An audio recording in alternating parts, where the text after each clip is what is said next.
Good evening, brothers and sisters. I hope you had a nice Saturday. Today being the Sabbath, I thought that maybe perhaps today I'd read a little bit from Matthew chapter 24. I'm sure that all of you are familiar with that. It's one of my actually favorite verses and stories in the Bible um, about the coming of end of days, which we are presently in, all over the place with all the storms and the earthquakes and the volcanoes erupting on Canary Island, um, with all the pandemic, with the virus, which, again, my personal opinion, it's just the flu. They're blowing it out of proportion to be something that it's not. They just want to inject everybody with, the Viper, the prune juice, which I believe is actually part of the mark of the beast. But with that, we'll put that aside for right now,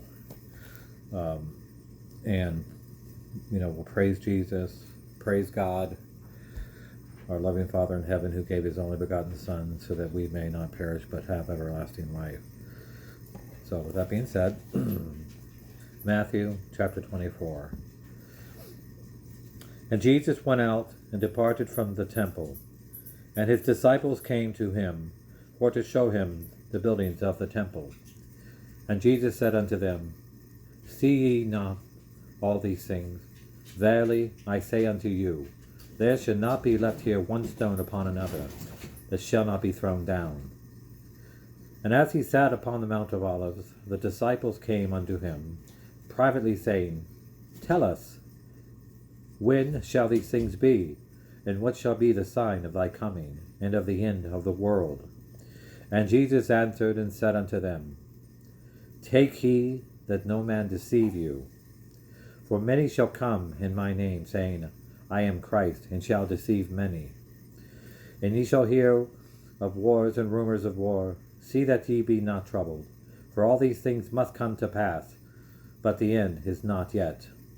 For nation shall rise up against nation, and kingdom against kingdom. And there shall be famines and pestilence and earthquakes in divers places. All these are the beginning of sorrows. All these are the beginning of sorrows. Then shall they deliver you up to be afflicted, and shall kill you, and ye shall be hated of all nations for my name's sake. And then shall many be offended, and shall betray one another, and shall hate one another. I'm seeing a lot of that right now going on. It's unbelievable. We're getting close, guys. And because iniquity shall abound, the love of many shall wax cold. But he that shall endure unto the end, the same shall be saved. And this gospel of the kingdom shall be preached in all the world for a witness unto all nations, and then shall the end come. When ye therefore shall see the abomination of desolation spoken of by Daniel the prophet, stand in the holy place. Whoso readeth, let him understand.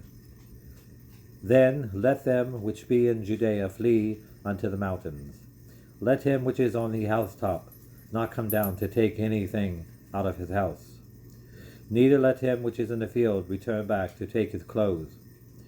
And woe unto them that are with child, and to them that give suck in those days. But pray ye that your flight be not into winter, neither in the Sabbath day.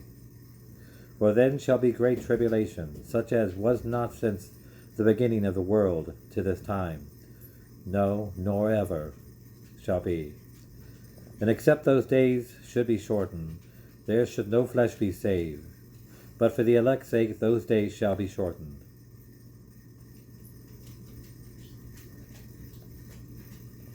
Then if any man shall say unto you, Lo, here is Christ, or there, believe it not. For there shall rise false Christs and false prophets, and shall show great signs and wonders, and so much, that if were possible, they shall deceive the very elect. Wherefore, if they shall say unto you, Behold, he is in the desert, go not forth. Behold, he is in the secret chambers, believe it not. For as the lightning cometh out of the east, and shineth even unto the west, so shall also the coming of the Son of Man be. For whosoever the carcass is, there will the eagles be gathered together.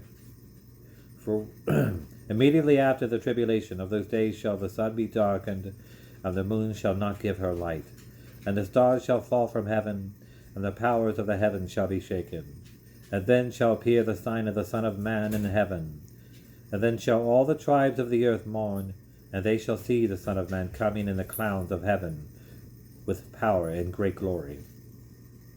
And he shall send his angels with a great sound of a trumpet, and they shall gather them together his elect from the four winds, from the one end of heaven to the other. Now learn a parable of the fig tree. When his branch is yet tender, and putteth forth leaves, ye know the summer is nigh. So likewise ye, when you shall see all these things, know that it is near, even at the door. Verily, shut up! Sorry, guys. Verily I say unto you, this generation shall not pass, till all these things be fulfilled. Heaven and earth shall pass away, but my words shall not pass away. Sorry, guys. My dogs are feeling a little feisty, so sorry about that. Heaven and earth shall pass away, but my words shall not pass away. But of that day and hour no man knoweth, no, not the angels of heaven, but my Father only. But as the days of Noah were, so shall also the coming of the Son of Man be. For as in those days that were before the flood, they were eating and drinking, marrying and giving into marriage, unto the day that Noah entered into the ark, and knew not until the flood came, and took them all away. So shall also the coming of the Son of Man be. Then shall two be in the field, the one shall be taken, and the other left. Two women shall be grinding at the mill, the one shall be taken, and the other left. Watch therefore, for ye know not what hour your Lord doeth come. But know this, that if the good man of the house had known in which watch the thief would come, he would have watched, and would not have suffered his house to be broken up. Therefore be ye also ready, for in so much as an hour ye think not the Son of Man cometh. Who then is a faithful and wise servant, whom his Lord hath made ruler over his household, to give them meat in due season? Blessed is that servant whom his Lord, when he cometh, shall find so doing. Verily I say unto you, that he shall make his ruler over his goods. Hold on one second, guys.